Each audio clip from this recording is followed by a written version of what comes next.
Today, sharing with you a little decision I've made that I hope that you will agree with. First, just a thought. An arrow can only be shot by pulling it backwards. So when life is dragging you back with difficulties, it means that it's going to launch you into something great. So just focus and keep aiming. Paulo Coelho. Summer is here. A time for many people to kick back and take on a lighter schedule. Just try and get an appointment over the next few months.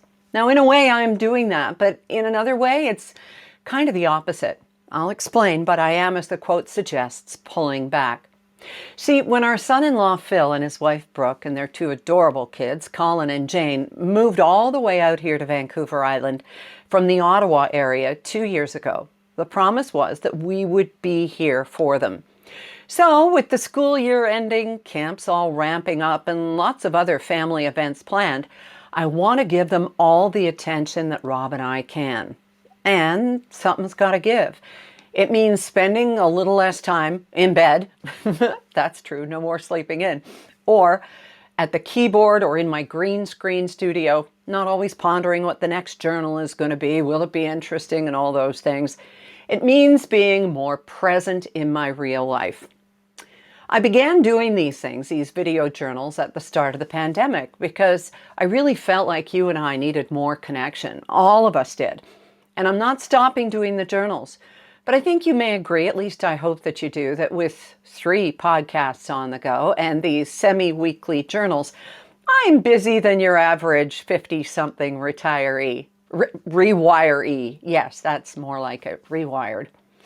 I had an epiphany on the recent river cruise, and I think I'm only one of several million who've had this same awakening over the past 2+ years, with the fear of a deadly virus, the constant bickering that ensued about the pros and cons of everything from masks to vaccines and restrictions. And I found myself going inside, quite literally inside the house and figuratively. But it's warm and safe in here, and you know what? I'm not sure I'm coming out again. The final 2 days of the cruise I spent not feeling well at all, and out of an abundance of caution stayed locked in our cabin. Rob went out cycling on the Saturday, but Sunday he was feeling that way too. And it wasn't that we were fatigued with the socializing. Yeah, the dance wore me out, but that's just because I'm out of shape. Of course we were worried about COVID, but it was really a metaphor for something else. And please, it's not about the people I was with. Many of them were and are friends, and it was a joy to be around them. Do not get me wrong. But I just don't think I have much to say anymore. I don't have a recently published book. There's no radio show. And what can I tell people about stories that are meant to put them to sleep without, well, putting them to sleep? That trip reminded me of how much I love home. I always used to be ready for the next great adventure, but I'm afraid that sheltering in place has gotten me far too comfortable.